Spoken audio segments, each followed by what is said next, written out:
ತೇಜಸ್ವಿ ಸಾಹಿತ್ಯ. ತೇಜಸ್ವಿ ಸಾಹಿತ್ಯವೆಂದರೆ ವ್ಯಕ್ತಿಯ ನೆಲೆಯಿಂದ ಸಮಷ್ಟಿಯೆಡೆಗೆ ಸಾಗಿದ ಪರಿಸರ ಕೇಂದ್ರಿತ ಜ್ಞಾನ ಯಾತ್ರೆ ಎನ್ನಬಹುದು.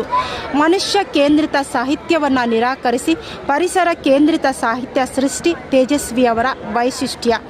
ಕಾವ್ಯ ನಾಟಕಗಳನ್ನು ಬರೆದಿದ್ದರೂ ತೇಜಸ್ವಿಯವರು ವಸ್ತು ವೈವಿಧ್ಯತೆಯಿಂದ ಕನ್ನಡದ ಬಹುಮುಖಿ ಗದ್ಯ ಲೇಖಕರಾಗಿ ಅಗ್ರಗಣ್ಯರಾಗಿದ್ದಾರೆ. ಕತೆ, ಕಾದಂಬರಿ, ಅಂಕಣ ಬರಹಗಳು, ಲೇಖನಗಳು ವೈಜ್ಞಾನಿಕ ಹಾಗೂ ವೈಚಾರಿಕತೆಗಳಿಂದ ಕೂಡಿದವುಗಳಾಗಿವೆ. ಕಾಡಿನ ಪರಿಸರಕ್ಕೆ ಸಂಬಂಧಿಸಿದ ಬರಹಗಳ ಜೊತೆಯಲ್ಲಿ ಅಂಕಣ ಬರಹಗಾರರಾಗಿ ರಾಜಕೀಯ, ಸಾಮಾಜಿಕ ಮತ್ತು ಆರ್ಥಿಕ ವಿಷಯಗಳು, ಕೃಷಿ ಸಮಸ್ಯೆಗಳನ್ನು ಅತ್ಯಂತ ಸರಳವಾಗಿ ಪ್ರತಿಪಾದನೆ ಮಾಡಿದ್ದಾರೆ. ಕವಿತೆ, ನಾಟಕ, ಕತೆ, ಕಾದಂಬರಿ, ಸಂಗ್ರಹಾನುವಾದ, ಆತ್ಮಕಥನ, ಪ್ರವಾಸ ಕಥನ, ಸಂಪಾದನೆ, ಸಚಿತ್ರ ಪುಸ್ತಕ ಹೀಗೆ ನಾನಾ ವಿಧದ 54 ಕೃತಿಗಳು ಇದುವರೆಗೂ 100 ಮರು ಮುದ್ರಣಗಳನ್ನು ಕಂಡು ಇಂದಿಗೂ ಬಹು ಬೇಡಿಕೆಯ ಪುಸ್ತಕಗಳು ಆಗಿವೆ.